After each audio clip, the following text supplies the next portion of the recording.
Salut Accès, merci de nous suivre fidèlement semaine après semaine. Tu ne sais pas à quel point on a vraiment hâte de te revoir en chair et en os. Cette semaine, on continue notre thématique « Comment être joyeux dans un monde malheureux ». Et peut-être que tu te dis à toi-même « Mais Simon, moi je veux être toujours joyeux, toujours calme, toujours serein. Le problème, c'est pas moi. Le problème, c'est les autres. Les autres sont toujours fâchés. Les autres sont toujours méchants. Les autres me gossent. Moi, je suis correct. Le problème, c'est les autres. » La vérité, c'est que si nous sommes véritablement honnêtes avec nous-mêmes, c'est que la plupart du temps, nous sommes nous aussi les premiers à être irritables, impatients, voire même des fois colériques avec les gens autour de nous. Et je sais pas si tu te souviens, mais la semaine passée, on s'est rappelé que Paul avait déjà été un hyper religieux qui utilisait la Bible pour attaquer et même tuer des chrétiens, mais que Jésus avait transformé son cœur et qu'aujourd'hui il partageait la bonne nouvelle de l'amour et de la grâce de Dieu en Jésus-Christ.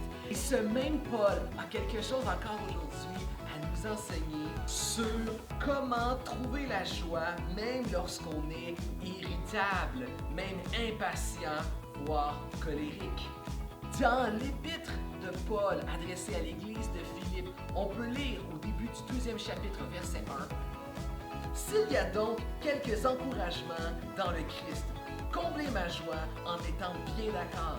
Ayez un même amour, ne faites rien par ambition personnelle ni par vanité, mais avec humilité. Estimez les autres supérieurs à vous.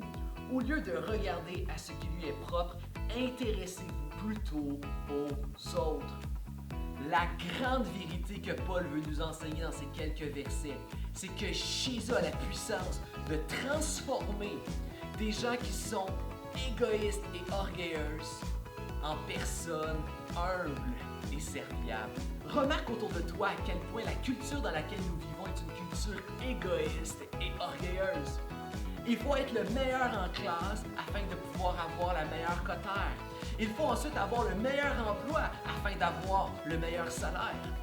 Même la science décrit la nature comme étant orgueilleuse.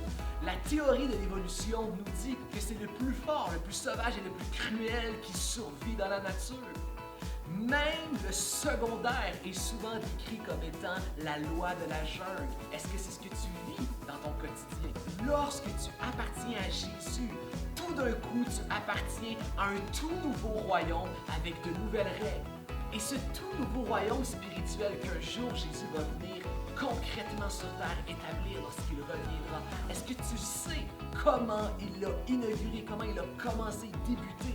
Par Christ qui est venu nous visiter ici sur terre, qui nous a servi. Il s'est humilié en devenant être humain, lui qui était divin.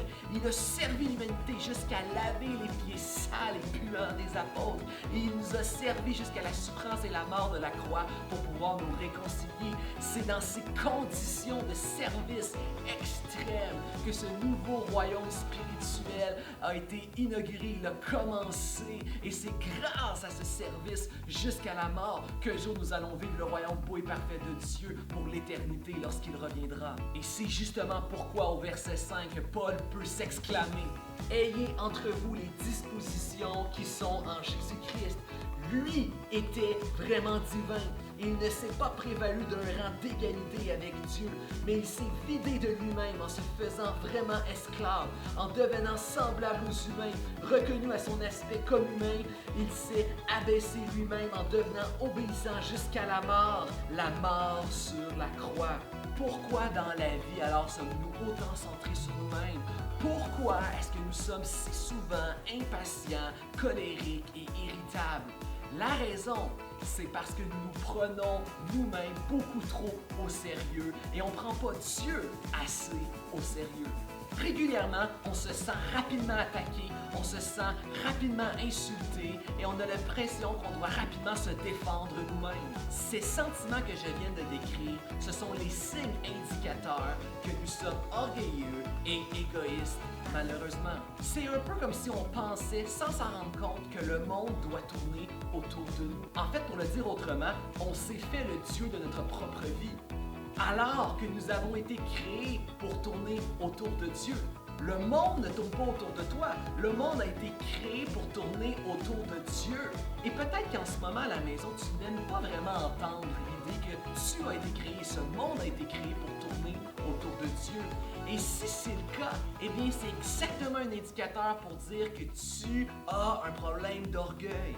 Mais c'est surtout par amour que je te dis ça. Parce que aussi longtemps dans ta vie que tu vas décider de résister à l'idée que tu as été créé pour tourner autour de Dieu, eh bien tu vas continuer à vivre souffrance, chaos et désordre dans ta vie. Imagine un instant que la Terre décide d'arrêter de tourner autour du Soleil parce qu'elle n'aime pas l'idée d'avoir été créée pour tourner autour du Soleil. Qu'est-ce qui arriverait comme résultat?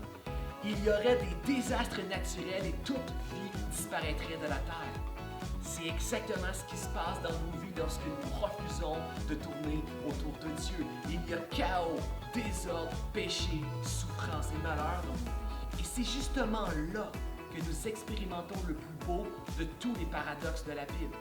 Lorsqu'on se bat pour préserver notre vie et décider tout pour nous-mêmes, c'est en réalité à ce moment que nous perdons réellement notre vie. Mais au contraire, lorsqu'on décide de s'abandonner totalement à Dieu et de vivre pour sa gloire, pour son service, pour ses honneurs, c'est là que nous nous retrouvons tels que nous sommes réellement et que nous nous accomplissons complètement parce que c'est pour ça et de cette manière que nous avons été créés par lui. C'est d'ailleurs ce que l'Évangile dit. Celui qui va essayer de préserver sa vie, au final, il va la perdre. Mais celui qui va l'abandonner pour le Christ, il va la retrouver pour de vrai réellement et pour toujours. L'orgueil et l'égoïsme, ce désir d'être toujours irritable, de toujours se défendre et se sentir attaqué, c'est en fait une intuition qui est naturelle parce que la nature, elle est contaminée par le péché. C'est donc normal que ça soit un réflexe en nous. Nous devons donc, en Jésus-Christ et par son esprit qui vit en nous, le combattre. Et pourquoi devons-nous le combattre? Premièrement, parce que l'orgueil est ton pire ennemi dans la vie. Mais l'humilité sera toujours ton meilleur ami. Deuxièmement, l'orgueil se compare aux autres. Mais l'humilité se compare toujours à Jésus. Parfois, tu te compares aux autres pour te sentir supérieur. Parfois, te comparer aux autres, ça va te faire sentir inférieur. Alors que lorsque tu te compares à Jésus, tu vois tes faiblesses telles qu'elles sont, mais tu vois aussi tout ce que Jésus apporte dans ta vie, ni plus, ni moins.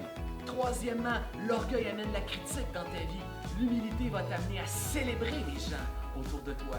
Quatrièmement, l'orgueil, c'est toujours à propos de nous, alors que l'humilité va t'amener à réaliser que c'est à propos de Jésus, de l'Église et des autres. Cinquièmement, l'orgueil va vouloir te rendre indépendant et autonome des autres. Les orgueilleux ont de la misère à avouer qu'ils ont besoin des autres et qu'ils ont besoin d'aide. L'humilité, cela dit, va t'amener à reconnaître tes besoins, à aller chercher de l'aide auprès de Jésus, des gens et de l'Église. Dernièrement, l'orgueil est arrogant, l'humilité, il est confiant, rempli de confiance en Jésus-Christ. Et c'est pourquoi l'apôtre Paul peut dire « Je n'ai aucune fierté en moi ni dans rien de ce que je fais. Toute ma fierté, elle est en Jésus-Christ et en ce que lui a fait pour moi. » Je termine en te laissant sur cette pensée. Un jour, nous allons rendre des comptes devant Dieu pour la vie que nous allons avoir vécue. Et crois-moi, mieux vaut vivre aujourd'hui humblement avec Jésus qu'un jour se retrouver humilié loin de Dieu pour toujours. C'est ton choix. Accès, c'était tout pour cette semaine. Je t'encourage à être là la semaine prochaine pour la suite de notre thématique. Ciao!